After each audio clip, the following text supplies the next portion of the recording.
Episode की शुरुआत में हमें मेट्रोपॉलिटन पुलिस डिपार्टमेंट का सीन दिखाया जाता है, जहां कुछ ऑफिसर एक किलर के बारे में बात कर रहे थे जो 5 लोगों को मार चुका था। उसका मारने का तरीका हर बार सेम था। वो लोग उसी की इन्वेस्टिगेशन करने जाने वाले थे। उसके बाद हम एक ऑफिसर को देखते हैं जिसका नाम अमामिया होता है। वो एक पुलिस डिटेक्टिव जिसका नाम इशिकी टोटोमारू होता है उसे कहते हैं, इशिकी तुम अपने घर जाकर आराम करो। ये सुनकर इशिकी कहता है, क्यों मैम, मैं चाहूँ तो 2 दिन तक काम कर सकता हूँ। इस पर अमामिया कहते, मेरी बात का गलत मतलब मत समझना इशिकी, अगर तुम्हारे जैसा कोई निकम्मा आदमी हमारे साथ रहेगा तो काम करने में मुश्किल होगी। ये सुनकर वहाँ के सारे ऑफिसर उस पर हंसने लग जाते हैं। इसके बाद हम इशिकी और एक बूढ़े आदमी का सीन दिखाया जाता है जिसका नाम किकू होता है। यहाँ उनकी बातों से हमें पता चलता है कि इशिकी बहुत भोला आदमी है। एक क्रिमिनल ने उसे 3 बार बेवकूफ बनाकर जेल से भागा था। इसी वजह से थोड़ी देर पहले अमामिया ने उसे अपने साथ आने से मना कर दिया। उसके बाद किकू कहता है, अगर जल्दी तुमने कोई नतीजे नहीं दिखाया तो शायद तुम्हें यहाँ से निकाल दिया जाएगा। इसके बाद इशिकी कहता है, हाल ही में हुए कत्लों की वजह से लोग डरे हुए हैं और यहाँ मैं हाथ पर हाथ धरे बैठा हुआ हूँ। ये सुनकर किकू कहता है, 5 लोग मारे गए, हमें सबूत भी बहुत कम मिले हैं। अगर फर्स्ट डिवीजन को केस सोल्व करने में इतनी परेशानी हो रही है तो इस केस को सिर्फ एक ही डिटेक्टिव सोल्व कर सकता है। ये सुनते इशिकी कहता है, कौन है वो, नाम क्या है उसका? तो किकू उसे उस डिटेक्टिव की फोटो और एड्रेस देता है। उसके बाद इशिकी किकू के दिए गए एड्रेस पर पहुंचता है और जैसे इशिकी डोरबेल बजाने वाला होता है कि तभी उसे एक आवाज आती है, अपना काम खुद करो। ये सुनकर इशिकी भी थोड़ा हैरान हो जाता है, लेकिन उसे उसका वहम लगता है तो फिर से बेल बजा नहीं जाता है। तो वहाँ फिर से आवाज आती है कि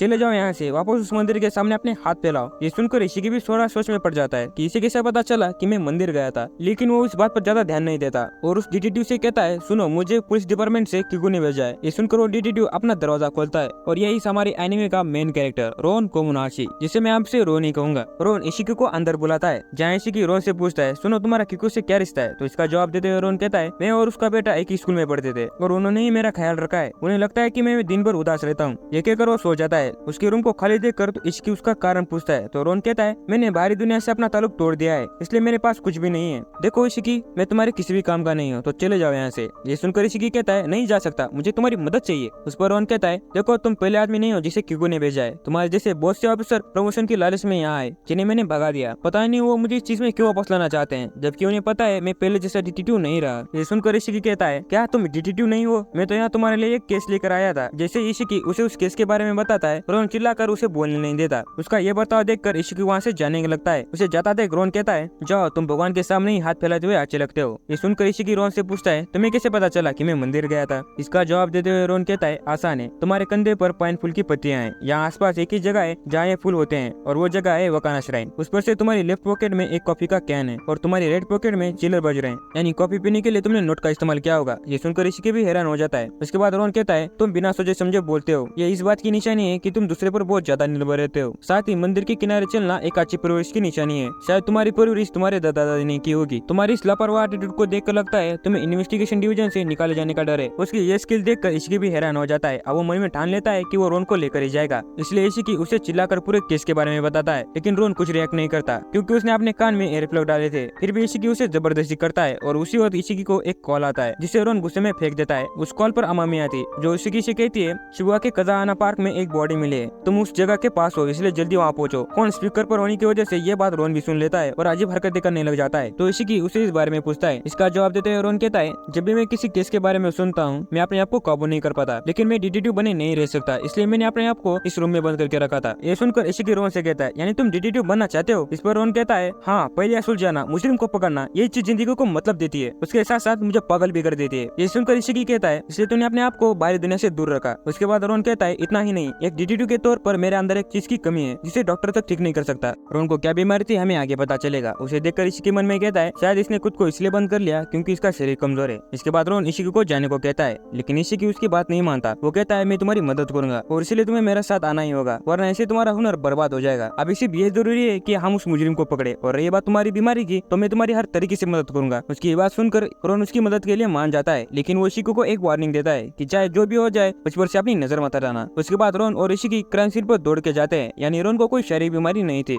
उस क्राइम सीन पर एक आदमी की हत्या हो चुकी थी। उसके बिजनेस कार्ड से पुलिस को पता चलता है कि विक्टिम एक ब्रोकर था, उसका नाम ओकमोस था। उसके पास एक बिजनेस पार्टी का कार्ड भी मिला था, लेकिन पार्टी में किसी ने उसे देखा नहीं, यानी विक्टिम को पार्टी में जाने से पहले ही मारा गया था। उसके बाद रोन उस बॉडी के पास होकर उसे बातें करने लग जाता है। उसकी हरकत देखकर इशिकी रोन से पूछता है, रोन, आखिर तुम्हें क्या कर रहे हो? इसका जवाब देते हुए रोन कहता है, ये लाश मुझसे बातें करना चाहती है। इसके मुंह से जो सफेद झाग निकल रहा है वो बता रहा है कि इसकी मौत डूबने से हुई है, और देखने से ऐसा लग रहा है कि इसके कपड़ों के साथ कोई छेड़छाड़ नहीं हुई, ना ही इसकी किसी के साथ हाथापाई हुई है। इसके कपड़ों को देखकर ऐसा लग रहा है जैसे ये काफी अमीर है और इसके साथ साथ उसकी वॉच और वॉलेट भी गायब है। इस पर इशिकी कहता है पिछले 9 महीने में जिन 5 लोगों का कत्ल हुआ वो भी अलग अलग वक्त पर, लेकिन मौत का तरीका एक ही था। उनकी भी सारी कीमती चीजें गायब थी या कहूं तो चोरी हो गई थी। पोस्टमार्टम से पता चला कि ना ही उन्होंने कोई ड्रग्स लिया था, ना ही अल्कोहल कंज्यूम किया था। उन सबकी भी मौत डूबने से ही हुई थी, लेकिन वहाँ कहीं भी पानी का नामो निशान नहीं था। ये सुनकर रोन कहता है इन विक्टिम में कोई चीज कॉमन थी। इसका जवाब देते इशिकी कहता है हाँ, सारे विक्टिम मर्द थे। उसके बाद रोन उनकी आखिरी लोकेशन और उनके मुताबिक वो कहाँ जाने वाले थे उसकी लोकेशन देखता है, जहाँ उनमें से कोई डेट के लिए, तो कोई बर्थडे पार्टी के लिए, तो कोई वेडिंग के लिए जाने वाला था।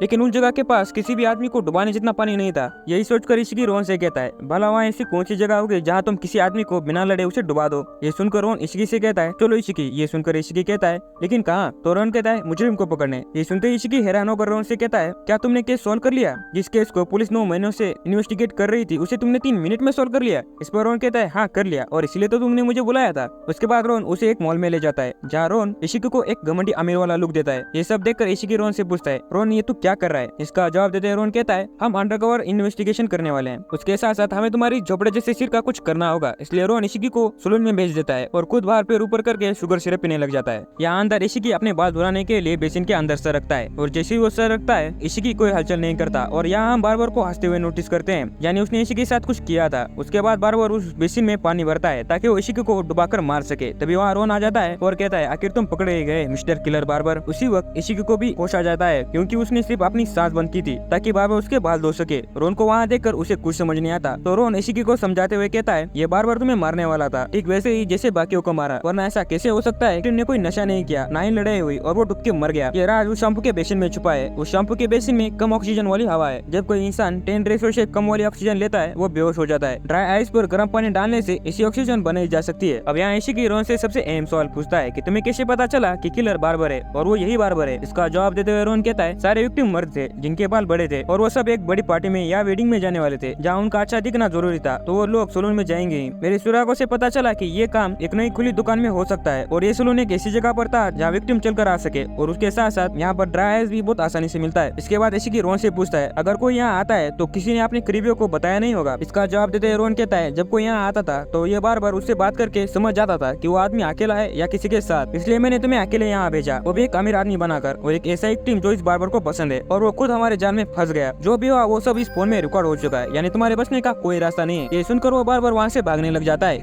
इसीलिए इशिकी भी उसके पीछे भागता है। लेकिन रोन ने पहले ही वहाँ के सारे दरवाजे बंद कर दिए थे तो इसलिए बार बार वहीं फंस जाता है। उसके बाद इशिकी उससे पूछता है आखिर तुमने उन लोगों को क्यों मारा? उसका जवाब देते वो बार बार कहता है जाहिर सी बात है पैसा, उन्हें मारना बहुत आसान था और इस बात का मुझे कोई पछतावा नहीं है। पहले उन अमीर लोगों ने मुझ पर जुल्म किया, शेयर मार्केट की वजह से मुझ पर बहुत कर्जा हो गया था। इसके बाद हम रोन को देखते हैं जो उस बार्बर को कहता है कूदो वहाँ से। इस पॉइंट पर हम व्यूअर नोटिस करते हैं कि रोन की आंख अलग ही तरह से चमक रही थी। रोन उस बार्बर को कहता है जिस इंसान को लोगों की जान की कीमत नहीं उसे जीने का कोई हक नहीं। ये देखकर इशिकी भी हैरान हो जाता है। इस तरफ हम उस बार्बर को देखते हैं जिसकी आंखें भी वैसे ही चमक रही थी। उसकी ये बात सुनकर बार्बर सच में बिल्डिंग से कूदने चला जाता है, यानी रोन ने उसे हिप्नोटाइज कर लिया था। उस बार्बर को करता देख रोन भी उसके पीछे जाता है। इस तरफ हम रोन को देखते हैं जो शायद होश में आ चुका था। जैसे वो होश में आता है उसे बार्बर गायब मिलता है। इस चीज को देखकर रोन अपने आप से कहता है मैं यहाँ आया है क्यों, मैंने फिर से गड़बड़ कर दी। तभी उसे इशिकी की आवाज आती है जिसने बार्बर को बचा लिया था। उसे देखकर रोन कहता है एक बेवकूफ डिटेक्टिव ने उसे बचा लिया, यानी ये भोला और बेवकूफ दोनों है। उसकी ये बात सुनकर इशिकी कहता है अबे मेरी बेइज्जती बाद में कर लेना, पहले हमें बचाओ। इतना कहते ही इशिकी और वो बार्बर दोनों गिरने लग जाते हैं। तो रोन उन्हें बचा लेता है और कहता है तुम्हारा बहुत बहुत शुक्र है इशिकी, मुझे बहुत सारी पॉसिबिलिटीज दिख रही हैं। और यही एपिसोड खत्म हो जाता है। दोस्तों शुरुआत में रोन जिस बीमारी की बात कर रहा था वो यही बीमारी थी। जब ये रोन किसी मुजरिम को पकड़ता है वैसे ही उस मुजरिम को हिप्नोटाइज करके सजा देने लग जाता है। और मजे की बात यह है कि उसे इस बीच कुछ भी याद नहीं रहता कि उसने कब मुजरिम को हिप्नोटाइज किया और कब उसे जान से मार दिया।